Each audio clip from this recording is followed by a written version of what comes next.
Tässä on tyypillinen rehevän kuusikon muokkaus- ja istuskohde. Taustalla näkyvä kaivinkone muokkaa maata, eli tekee niin sanottua kääntömätästystä. Kääntömätästyksessä maa käännetään ympäri, jolloin paljastuu kivennäismaata, joka on eduksi taimen kasvuun lähdölle. Se ehkäisee tukkimiehentäin tuhoja sekä estää myös heinittymistä. Maanmuokkaus on myös helpottava istutustyön teossa, sillä se helpottaa, että istuttaa vain siihen laikkuun, mitä kaivinkone on tehty.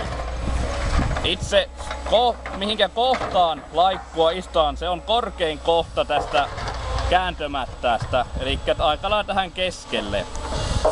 Painetaan pottiputki maahan tarpeeksi syvälle, pudotetaan taimi, avataan leuat, nostetaan pottiputki pois. Sitten tiivistetään vähän maata kuusen ympäriltä, joka varmistaa, että se ei kuivu niin herkästi.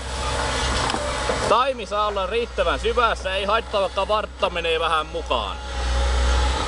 Tällä pintaan sitä ei saa jättää, jo voi olla vaarana, että routa nostaa sen sieltä pois.